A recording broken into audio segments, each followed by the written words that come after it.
বিশ্বকাপে ব্রাজিলের সবচেয়ে গুরুত্বপূর্ণ ফুটবলার নেইমার জুনিয়র ৩২ বছর বয়সী এই তারকাকে ছাড়া বিশ্বকাপে নামলে আবারও ভাঙতে পারে কার্লো অ্যানচেলোত্তির দলের স্বপ্ন। কেননা বিশেষ ৩ কারণে নেইমার ব্রাজিল জাতীয় দলে এখনও অনেক বেশি প্রাসঙ্গিক। কি সেই বিশেষ ৩ কারণ যার জন্য ফুটবলের এই জাদুকরকে রাখতেই হচ্ছে ব্রাজিল বসকে, তা নিয়ে বিস্তারিত জানবো রিপোর্ট।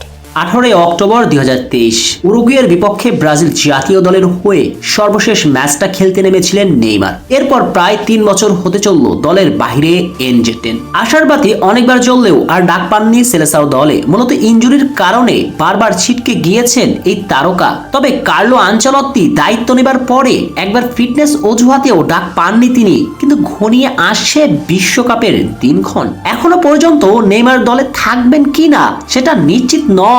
যদিও কার্লো আনচেলত্তি নেইমারকে নিয়ে অনেক ইতিবাচক কথা বলেছেন, কিন্তু যতক্ষণ পর্যন্ত দলে ডাক পাচ্ছেন না ততক্ষণ পর্যন্ত নিশ্চিত দিয়ে কিছুই বলা যাচ্ছে না। তবে প্রশ্ন হচ্ছে, নেইমার এখনো ব্রাজিল জাতীয় দলে কতটা প্রাসঙ্গিক? শুধু কি ভক্তদের আবেগের ভারে আর বড় তারকা হবার কারণে নেইমারকে ব্রাজিল জাতীয় দলে ডাক পাবেন, নাকি তার প্রয়োজনীয়তা আছে? বেশ, এই প্রশ্নের উত্তরটা খোঁজা যাক। চলুন, ব্রাজিল জাতীয় দলে 2026 বিশ্বকাপে নেইমারের প্রয়োজন কতটা।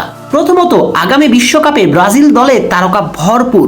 এস্তেভাও উলিয়ান, ভিনিসিয়াস জুনিয়র, রাফিনিহার মতো তারকা ফুটবলার আছেন, কিন্তু ফরওয়ার্ড লাইনে এক রাফিনিয়া ছাড়া জাতীয় দলের জার্সিতে অভিজ্ঞতা ভরপুর কোনো ফুটবলার নেই বললেই চলে।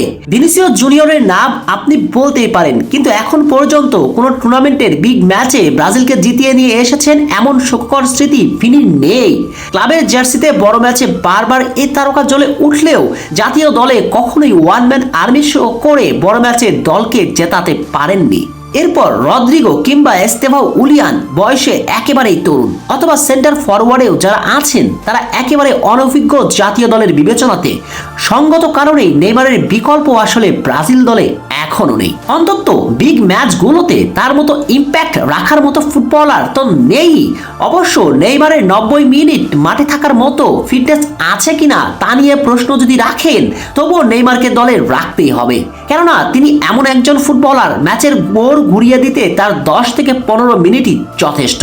ঠিক যেমনটা কিছুদিন আগে বলেছিলেন ব্রাজিলিয়ান কিংবদন্তি রোমারিও, নেইমারকে বিগ ম্যাচের 10 মিনিট মাঠে আনার জন্য হলেও দলে রাখা উচিত। ঠিক তাই বিশ্বকাপের নকআউট স্টেজে হেভিওয়েট দলগুলোর বিপক্ষে স্নায়ুচাপের মুহূর্তে শেষ 10 মিনিটের জন্য নেইমার মাঠে আসলে যথেষ্ট বিগ ম্যাচের পার্থক্য গড়ে দেওয়ার জন্য। তরুণ এস্তেভাওরা নেইমারের জন্য জীবন বাজি রেখে মাঠে খেলবেন। সব মিলিয়ে ব্রাজিল জাতীয় দলে এখনো প্রাসঙ্গিক নেইমার জুনিয়র। কার্লো আনচেলত্তি নেইমারকে ছাড়া দল সাজালে সেটা মোটেও দলের জন্য ভালো কিছু বয়ে আনবে না। নেইমারকে ব্রাজিল দলে তাই রাখাটা অনেক বেশি গুরুত্বপূর্ণ। তবে সান্তোসের জার্সিতে আগামী ম্যাচগুলোতে তাকে পারফর্মটাও করতে হবে।